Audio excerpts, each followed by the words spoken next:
Greetings, opera lovers. Live from Pittsburgh, it's Rona. I've sort of been on an opera drought because I've been busy with so many other of life's activities. But I was able recently to listen to a recording of a live stream from Vienna Opera House of Fidelio by Beethoven.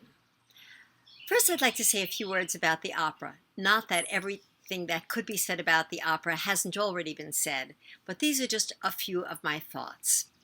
As I was listening, I realized I hadn't heard this opera in well over 20 years. And as I was listening to it, of course, so many memories came up. The fact that I thought I could play a very nice Marzellina as a young girl.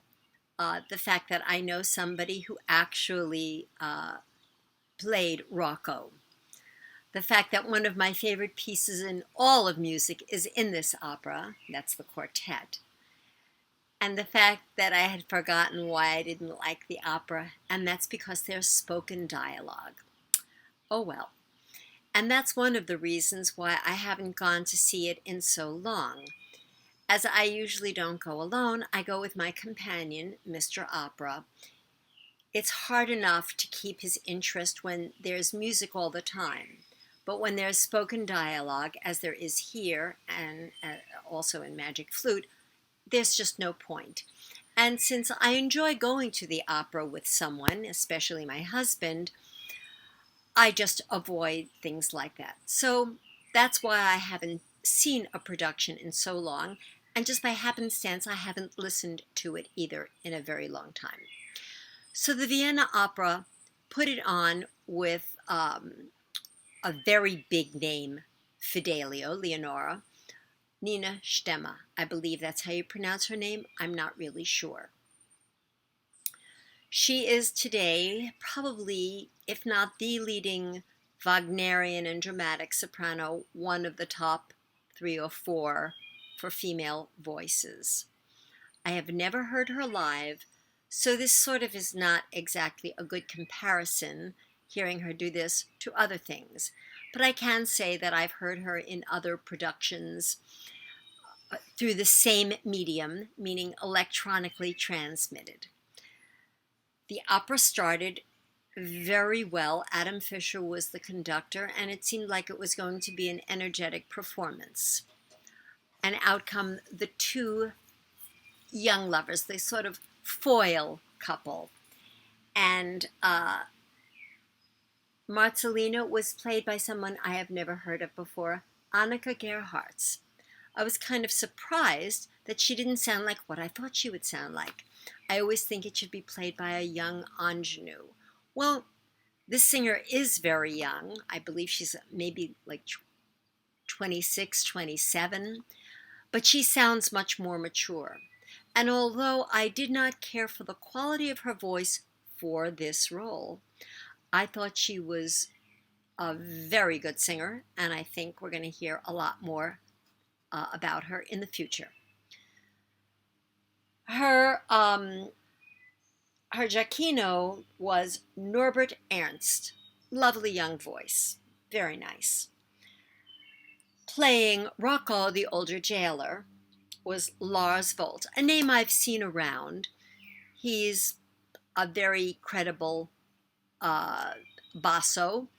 I kind of like him more than a lot of other bassos I've heard because he does not have one of those enormous vibratos, which seems to be the trademark of so many bassos today. But we don't go to hear the minor roles. We want to know, how did the lead singers do? Well, this is my opinion. First, when Miss Stemma came out and she starts to sing in the quartet, I found her voice very murky and dark. But a lot of singers, especially those with large voices, take more time to warm up till they get into the full swing of what they can do vocally. And over time, Miss Stemma did do better. However, I wasn't really that fond of the sound of her voice. In her very big aria, Abscheuliche, there are these enormous leaps. and you have to land squarely on the notes that you get to, which are very often the low notes. And I must say, she managed this feat extremely well. So she has a lot of technique that she can rely on, but it's the sound of the voice that I just didn't find appealing. I didn't dislike it particularly, especially as the opera went along. She did seem to get better, but I really didn't find anything attractive about it either. Singing Florestan was Robert Dean Smith. I've also seen his name around, and I don't know that I've ever heard him before. It's what I would call a serviceable voice. I didn't love it. I didn't not like it. There was really nothing to complain about. It just didn't move me. He didn't move me. So what was really good about this? Well, the first thing that's really good is that I was able to hear it. And I would like to send out a very special thank you to someone whose name I actually have to read. A nom de plume of someone who was supposedly well known to the opera world, I have no idea who this person is Jungfer Marianne Leitmetzerin, one of the minor characters in Der Rosenkavalier. And this person, not sure if it's a man or a woman, I think it's a man, but can't be sure, was able to stream this for the entire world to hear. And Nina Stemmer doing Fidelio was something that apparently a lot of people were very interested in hearing. So I thank him or her very much for taking care of this for me.